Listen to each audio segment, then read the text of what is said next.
الله الرحمن الرحيم ربنا لا تزغ قلوبنا بعد إذ هديتنا وهب لنا من لدنك رحمة إنك أنت الوهاب ربنا إنك جامع الناس ليوم لا ريب فيه إن الله لا يخلف الميعاد إن الذين كفروا لن تغني عنهم أموالهم ولا أولادهم من الله شيئا وأولئك هم وقود النار كدأب آل فرعون والذين من قبلهم كذبوا بآياتنا فأخذهم الله بذنوبهم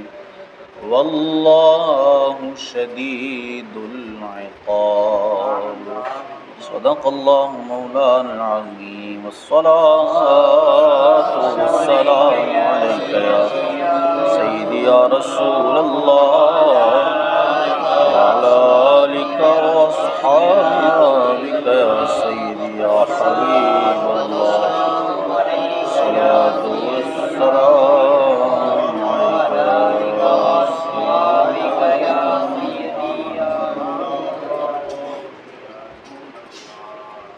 ربنا لا تزغ قلوبنا بعد إذ هديتنا اے رب ہمارے دل ٹیڑے نہ کر بعد اس کے کہ تو نے ہمیں ہدایت عطا فرمائی وَهَبْ لَنَا مِن لَّدُنْكَ رَحْمَةً اور ہمیں اپنے پاس سے رحمت عطا فرما إِنَّكَ أَنتَ الْوَهَّابُ بے شک تو بڑا دینے والا ہے۔ ہدایت بندے کو مل جانا یہ اللہ عز و جل کی بہت بڑی نعمت ہے، لیکن اس ہدایت کا باقی رہنا اور اس ہدایت کے ساتھ ہی اس دنیا سے جانا یہ بندے کے لیے بڑے اعزاز کی بات ہے۔ ساری زندگی بندہ نیک اعمال کرتا رہا، لیکن آخر میں آ کر اگر اس سے کوئی برا عمل ہو گیا یا کوئی کلمہ کفر بول بیٹھا تو اس کے ساری زندگی کے اعمال برباد ہو گئے، کچھ فائدہ نہ دیں گے اس کو وہ سارے اعمال، کیونکہ سرکار صلی اللہ علیہ وسلم کی حدیث پاک ہے انما الاعمال بالخواتیم، اعمال کا دار و مدار خاتموں پر ہے، خاتمہ جس کا سب سے اچھا ہوگا اصل بندہ وہی کامیاب ہے، چاہے ساری زندگی وہ نیکیاں کرتا رہے لیکن آخر میں اس کا خاتمہ اچھا نہ ہو، وہ کفر پر مر جائے تو اس کی ساری زندگی کی نیکیاں برباد ہیں، اس کے لیے نجات کا کوئی سامان باقی نہیں ہے۔ تو اللہ عز و جل سے یہ دعا یاد کرتے رہنا چاہیے۔ یہ جو دعا میں نے ابھی سامنے پڑھی آپ کے، یہ آیت مبارکہ، اس کے بارے میں ہے کہ یہ بندہ اکثر پڑھتا رہے تو اس سے بھی بندے کا جو خاتمہ ہے وہ اچھا ہونے کی امید ہے، اللہ سے امید ہے کہ اللہ عز و جل اس کا خاتمہ اچھا فرمائے گا۔ تو یہ دعا یاد بھی کر لینی چاہیے، ایک لائن کی دعا ہے اور میں اکثر یہاں دعا میں پڑھتا بھی رہتا ہوں یہ، تو اس کو یاد کر لینا چاہیے اور اس کا ورد کرنا چاہیے۔ ربنا انک جامع الناس لیوم لا ریب فیہ، اے رب ہمارے بے شک تو سب لوگوں کو جمع کرنے والا ہے اس دن کے لیے جس میں کوئی شک نہیں۔ ان اللہ لا یخلف المیعاد، بے شک اللہ وعدہ نہیں بدلتا، اپنے وعدے کا خلاف نہیں فرماتا۔ یہاں دن سے مراد قیامت کا دن ہے کہ اللہ عز و جل ساری مخلوق کو قیامت کے دن حشر کے لیے جمع کرنے والا ہے۔ پھر یہ جو فرمایا ان اللہ لا یخلف المیعاد کہ اللہ اپنے وعدوں کے خلاف نہیں فرماتا، تو اس سے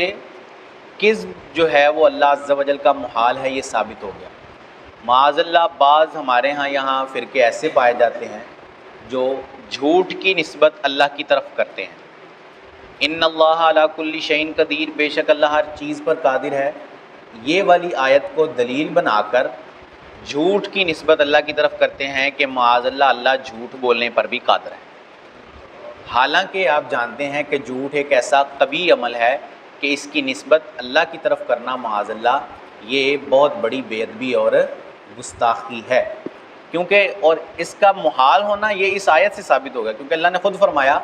ان اللہ لا یخلف المیعاد، بے شک اللہ اپنی بات کے اپنے وعدے کے خلاف نہیں فرماتا، یعنی اللہ عز و جل کبھی جھوٹ نہیں بولتا اور اللہ کا جھوٹ بولنا ہے بھی محال۔ اب وہ لوگ کہتے ہیں کہ ان اللہ علی کل شیء قدیر، اللہ ہر چیز پر قادر ہے، تو اگر جھوٹ بولنے پر قادر نہ ہو تو اس طرح تو اللہ کی قدرت میں نقصان واقع ہو جائے گا. ایسے تو اللہ کی قدرت پوری نہیں رہے گی کہ کئی ایسی چیزیں ہیں جو اس کی قدرت کے تحت نہیں آ رہی. تو اس کا جواب یہ دیا جاتا ہے کہ اس میں اللہ کی قدرت کا کوئی نقصان نہیں، بلکہ اس میں ان چیزوں کا نقصان ہے کہ وہ ایسی تھی ہی نہیں کہ اللہ کی قدرت کے تحت آ سکیں، کیونکہ اللہ کی قدرت ایسی اعلیٰ اور عظمت والی ہے کہ ایسی بری چیزیں، جھوٹ ہو گیا یا اس کے علاوہ اور دوسری چیزیں ہو گئیں، وہ ایسی کبھی چیزیں ہیں کہ ان کا اللہ کی قدرت کے تحت نہ آنا ان کے اپنے کبھی ہونے کی وجہ سے ہے. اللہ کی قدرت کے اندر کوئی نقصان نہیں ہے. تو اس طرح یہ کذب جو ہے وہ اللہ عز و جل کا محال ہے. ان الذین کفروا لن تغنی عنہم اموالہم ولا اولادہم من اللہ شیئا، بے شک وہ جو کافر ہوئے ان کے مال اور ان کی اولاد اللہ سے انہیں کچھ نہ بچا سکیں گے. واولئک ھم وقود النار، اور وہی دوزخ کے ایندھن ہیں. کداب آل فرعون والذین من قبلہم، جیسے فرعون والوں اور ان سے اگلوں کا طریقہ تھا. کذبوا بآیاتنا، انہوں نے ہماری آیتیں جھٹلائیں. فاخذہم اللہ بذنوبہم، تو اللہ نے ان کے گناہوں پر ان کو پکڑا. واللہ شدید العقاب، اور اللہ کا عذاب بہت سخت ہے. اس میں یہ فرمایا گیا کہ بندہ اگر کفر پر مر گیا یا گناہ کرتا رہا تو اس کا مال یا اس کی اولاد اس کو کل بچا نہیں سکیں گے، چاہے اس کا کثیر مال ہو یا چاہے جتنی بھی اولاد ہو. اللہ کی بارگاہ میں اس کو اپنے اعمال کا حساب دینا ہی پڑے گا، کوئی چیز اس کو بچا نہیں سکتی. کافر اس دن یہ خواہش کریں گے کہ ہمارا سارا مال ہم سے لے لیا جائے اور ہمیں چھوڑ دیا جائے. فدیے کے طور پر وہ اپنا مال پیش کرنا چاہیں گے، لیکن ان کا مال اس وقت ان کو کچھ فائدہ نہ دے گا. اور مسلمان کا بھی وہ مال کہ جو اللہ کی راہ میں خرچ کر جائے گا وہ اس کے لیے نجات کا سبب بن جائے گا. اور جو وہ جوڑ کر رکھتا ہے اللہ کی راہ میں، اس کے جو صدقات واجبہ ہیں وہ ادا نہیں کرتا، تو اس کا گناہ ضرور اس کے سر پڑے گا اور اس کو اپنے اعمال کا حساب ضرور دینا پڑے گا. مال اصل بندے کا وہی ہے جو اس نے کھا لیا یا جو اس نے صدقہ کر کے اپنے اگلے دن کے لیے، اگلی زندگی کے لیے بچا کر رکھ لیا. باقی جب وہ مر جائے گا تو اس کے پیچھے جو مال ہوگا وہ تو اس کا تھوڑی ہے. جو اس نے اتنا مال جمع کیا ہے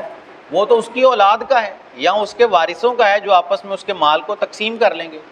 اصل مال وہ ہے جو بندہ اللہ کی راہ میں خرچ کر جائے اور اپنے لیے اس کو ذخیرہ کر لے کہ کل بروز قیامت وہی مال اس کے لیے نجات کا سبب بن جائے.